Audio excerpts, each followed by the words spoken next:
Welcome to Crest Hammer YouTube page. In this episode, finally get the engine in this truck. By the end of this episode, there will be an engine in this truck, come hell or high water. It's the right engine.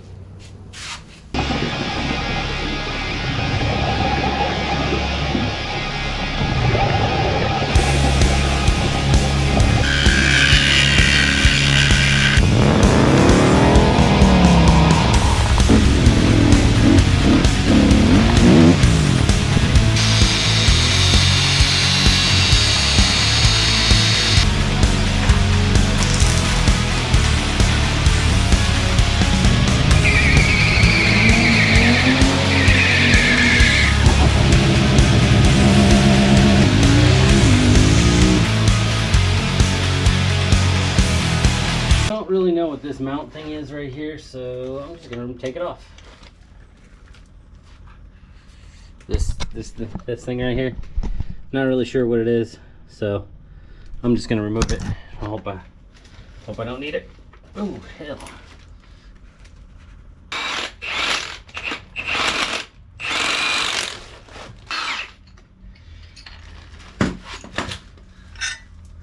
Not a clue what this little guy is, but from the looks of it, I'm going to assume I don't need it.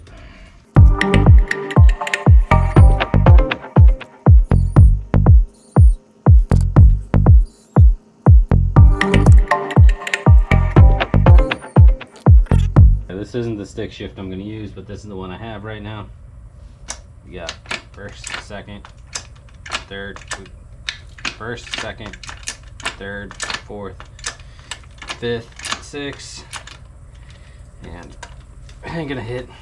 I can feel the reverse lockout solenoid not letting me hit reverse. I think that's how it works. I think this needs to have power to, so you can't. This needs to have power to it so you can get it into reverse. So that's working right. This is installed. That's installed. Still have to drain it. Put a piece of tape over it so nothing gets in there. Those are supposed to be super easy to pop in and out, but they're not really, so it is what it is. But yeah, replace that skip shift solenoid. All you do is screw that dog out and then screw this little plug in, and now I'll have a plug that plugs in right here, but I'm just gonna I'll zip tie it up, and I'll delete this module in the ECM, or delete the program that runs it in the ECM. I think it'll work like that. Now I'm going to take out this fill plug and slosh some ATF around there, hopefully clean some stuff out, get it ready for have the real amount of ATF in there. Taped up the tail shaft, shouldn't leak. Now I'm going to put a quarter of ATF in here, Dextron 3, slosh it around, and I'll drain it before I put this actually in the truck, and then I'll fill it up again, which will be a pain. It should use about a gallon, but what you do is you put it all in the truck, get it all level and everything, and then you fill until the fill port is it starts leaking out the fill port. I also mounted the rear mount on there. It's not tight, but it's on there, so when I put it on there, get everything all lined up and straight, I'll tighten these bolts and then tighten those bolts down to the other side of that cross member. Need to remove U-joints at a drive shaft.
side on, taped it up so these don't fall off, and threw a little grease in there. Now to get the other side in. Alright, had some issues with U-joints, mostly getting them to fit. The last one I got was cheap and kind of just fell apart. Great, this one has a oil zert that isn't installed. It's me, Moog. How do you say that? Is it Moog or Moog? Anyways.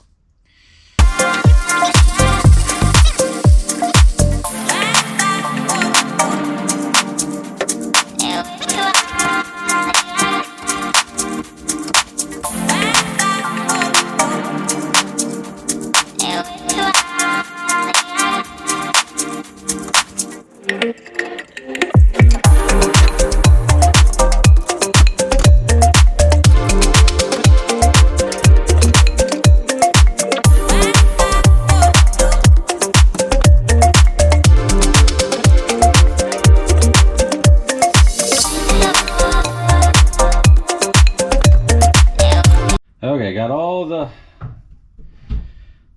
got this U-joint installed, all the little clips installed, everything's in. Hopefully it stays that way. These things are a pain in the butt. But I got that side taped up, this side's just laying free because I got all these clips in. I shouldn't need to do any more work on it. Now, I just need to install the engine transmission, slide this into the transmission, call everything a day. Put these transmission alignment dowel pins in there. My transmission cross member right here with my little transmission T56 adapter plate right here. There's one bolt hole on the cross member, 3 bolt holes here. I'm going to drill 2 more bolt holes here just so I don't have the one sitting there, just the one single one. Add a little more strength to it and a little. Doing this in the name of redundancy and rigidity.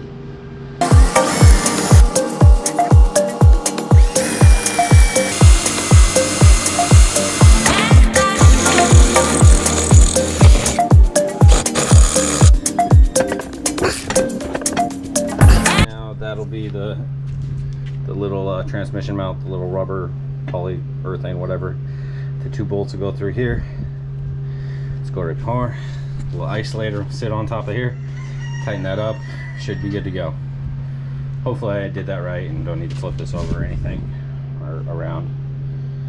I have a new 3-wire coolant sensor. One is, how does it work? One's to the ECU, one's to the gauge, and one is power, I believe. And it just grounds itself on the block. I don't know. Here's the old one. It's a 2-wire one. Here's the wrong size one. It's a 3-wire one. You have to rewire the wiring harness a little bit, but she's a plug and play. Take these 2 old ones, put them in here. Never really know when you're going to need a temp sensor. The part number for the one I used is TX111. These are the headers that came with the engine. We need to fix them up and get them so they'll work with everything I got. Cut these welds off of here and take this off of there, and then I'll weld a flange onto here to make this work.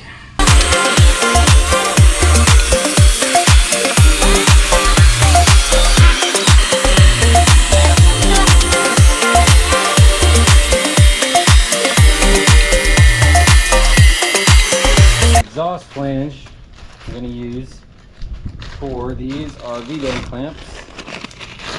These buggers. Hopefully they work for what I want them to do. Very inaccurately here. When I cut these ends off, I did not do it precisely, and it's not flat or straight or look very good, so I have to adjust everything and adjust everything and clean it all up, and those aren't very even. Huh. Anyways, gotta clean this all up.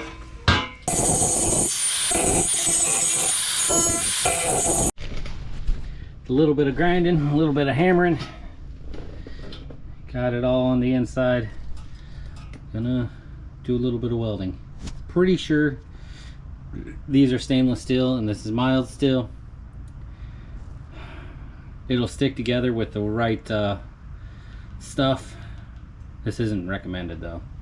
Definitely should stick with similar steels, or yeah, the same type of steel. It's the same steel if you're gonna be doing this, but these are very hard to find if they're not mild steel, or if they're not stainless steel. So I got the cheapo ones, hoping that it's not very good stainless steel, so we'll stick to the mild steel. That's my plan anyways.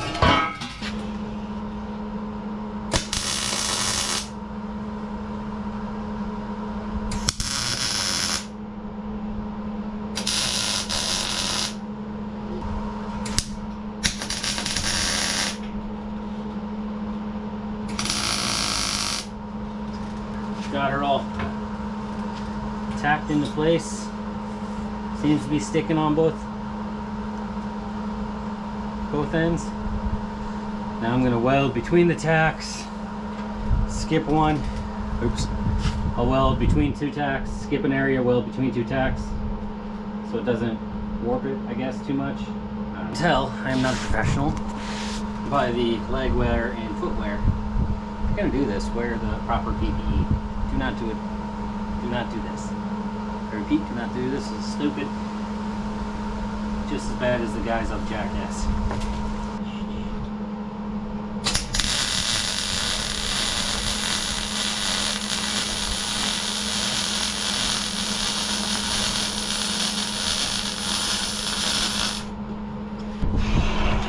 Not a bad weld, huh?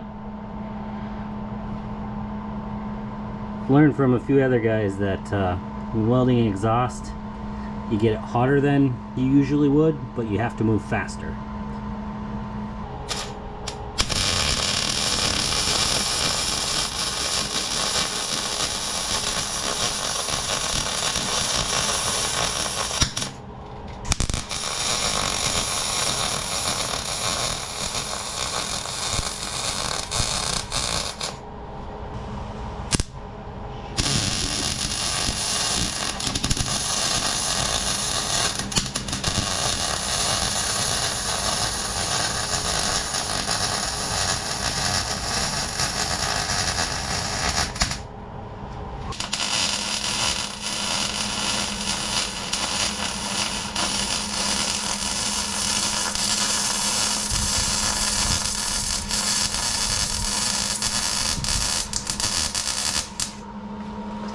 That was right on the big toe. Not that bad, I would say. Got a little cocky and messed this guy up a little bit right there. It was too thin at the beginning. Did all right, and I had to redo the end because I burnt myself. Grabbed the other side of the clamp and tossed her in there. I think that's gonna work. I'm gonna hold it like this till it cools. This header, when I cut it, was a lot more crooked. Cut a lot more crooked, so I'm gonna have to do a lot more cleaning up and grinding on it. I'll put those clamp on it just like I did the other one. Do everything just like I did the other one. Just a lot more on this side.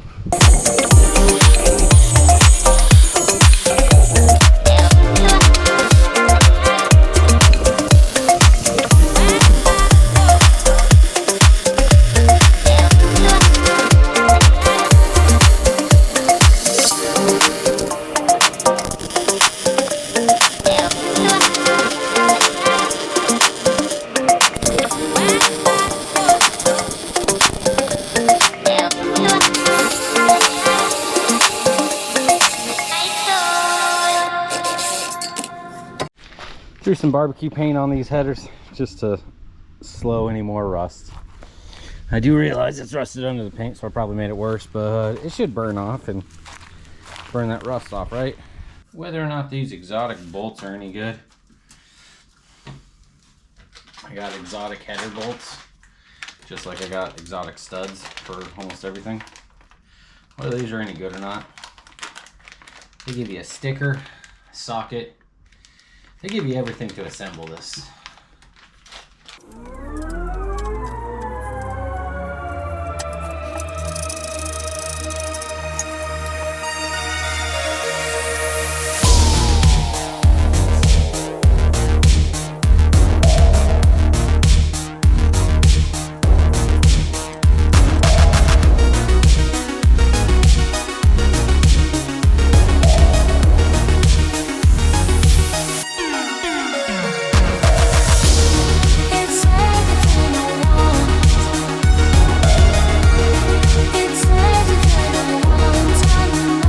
Headers down. What is going on?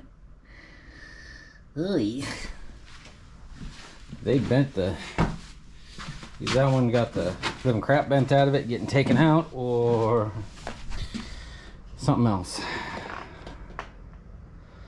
I wonder if I'm just gonna have to bend this one, this side down. It'll be all right. It'll be all right. Yeah, it'll be all right. Anyways, got the headers torqued down. Put the dipstick in. Instead of putting it on a header bolt, I put it right here between them on one of these bolts, so I can get to both of these header bolts if need be. Because I don't know about these, but I'm sure I'm gonna have to, after I start it, power cycle it and everything, you know, start it 4 or 5 times, heat cycle it, that's the word I was looking for. I'm going to have to tighten all those bolts. That's just the way she goes with headers. But with these LS headers, they're much easier to get to than the small block Chevy headers. For my dipstick, I installed a bolt I had, I don't know where it came out of, and then I just bent this a little bit, kept it away from the headers, so it runs straight down through there. I'm probably gonna have to run a spark plug cable right on this, right next to it, but it should be all right. Tested the starter with a couple of 12-volt wires. Nothing. Starter's no good. That's awesome. Well, I guess it is. It works sometimes. Guess it just needs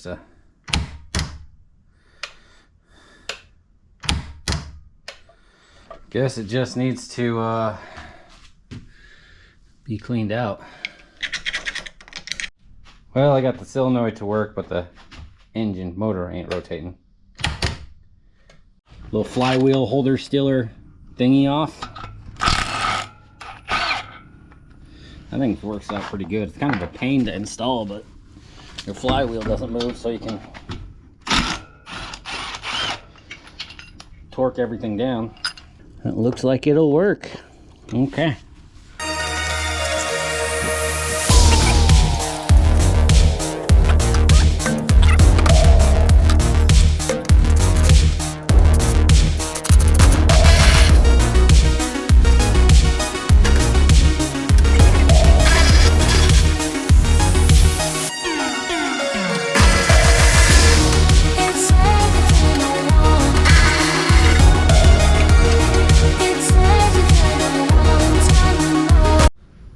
Got the hood off.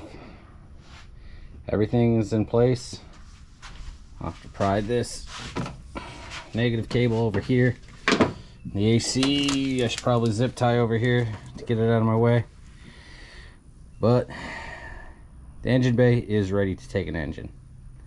Gotta pull the engine out of the shop.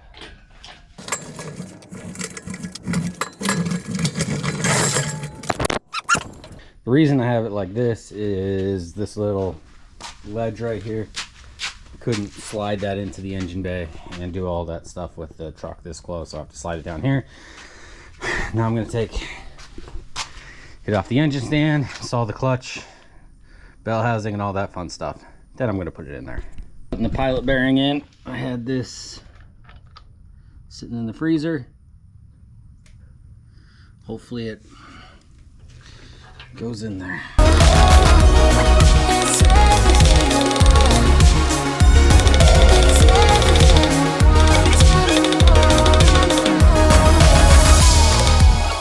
That look great? Hope so. Pilot bearing in.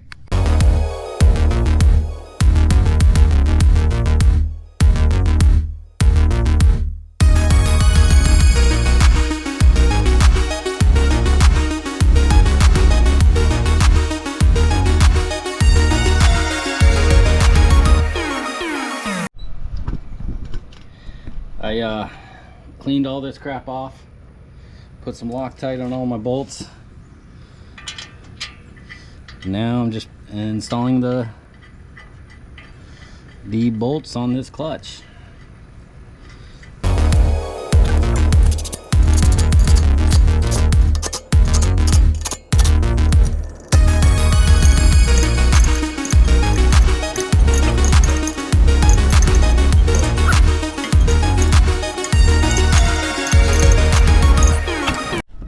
Alright, got the clutch all torqued down to 50 plus. Yeah, don't know if that was a best idea, but I did. So, and then this is in. You can slide in and out.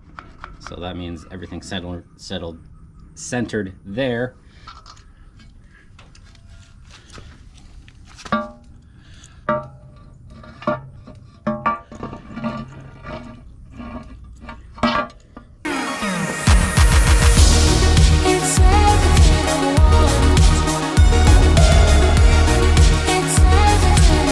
Okay, clutch, bell housing in. Torqued all these down to 50 because I figured that seems right. 50 seems right. Moment of truth.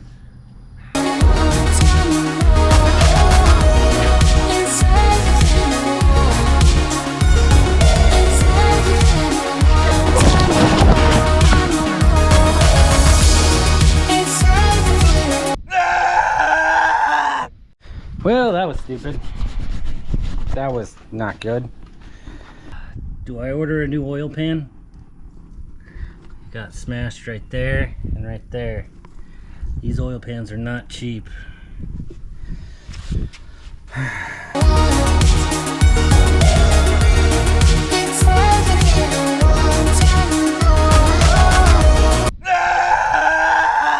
Okay, she's in there. Mistakes were made. A lot of mistakes were made. A lot of mistakes were made. I dropped it twice. I don't think those headers are gonna fit. Yeah. When doing a project like this, first thing you should do is make some friends so they can help you. Because that turned out just awful. That was a cluster and a half. These headers won't work. They hit that little spot down there on the lower A-arms, lower A-arm mount. I need some headers that come out closer to the engine. So, yep, ordering new headers. Okay, engine's in. Ordered some parts, new oil pan and some headers that hopefully fit. They say they fit, and my couple Facebook groups say they fit, so they definitely have to fit. There's no way that doesn't fit, right? Yeah, that's what I thought. Anyways, ordered some parts. I was just gonna sit here and pout, and you know, I'm still kind of upset I dropped the engine twice, but whatever. I need to get more stuff done, so now I think I'm gonna try to put the transmission in. I measured the transmission from the tip of the transmission to where the shifter is, and it's 2 feet. So I'll make a mark at 2 feet. Uh-oh.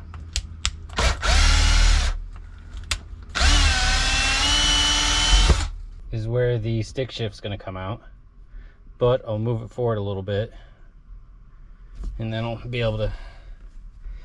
So I got to cut a hole right here in my carpet so I can put a hole right here in the steel. I think the easiest way to do this is just to tear out the seat real quick.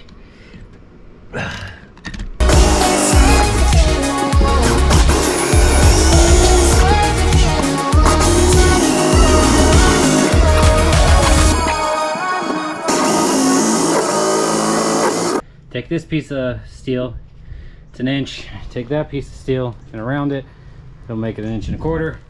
Weld this on there, pound that one into there, and then I could strap that transmission onto here and it shouldn't drop. Doesn't look half bad, huh? It kind of works. Got some straps, kind of strapped it down to the little pedestal looking thingy. Should work. That's a very important step. Comes in and out. At this point, I finally got it strapped down to the jack. It's on the jack, it's somewhat level. I just need to get it, put it in place now.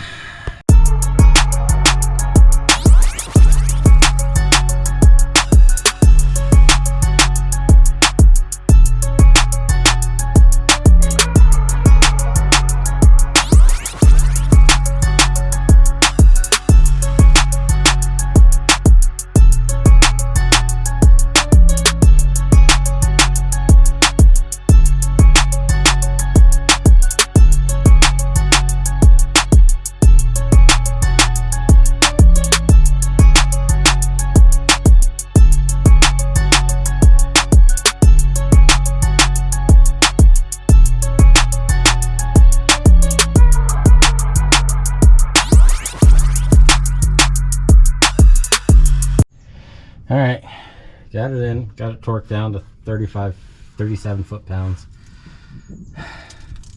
Now I'm gonna raise it back up and put the cross member in. Heck.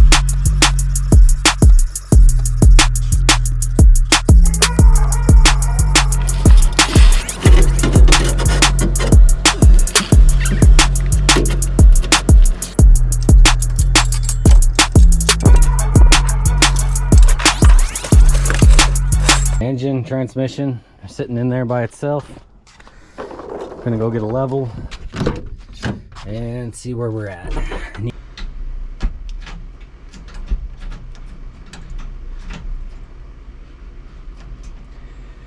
Good enough. It's still tilted like a little bit, like 2-3 degrees, but at least versus the frame, it'll work. I don't care anymore.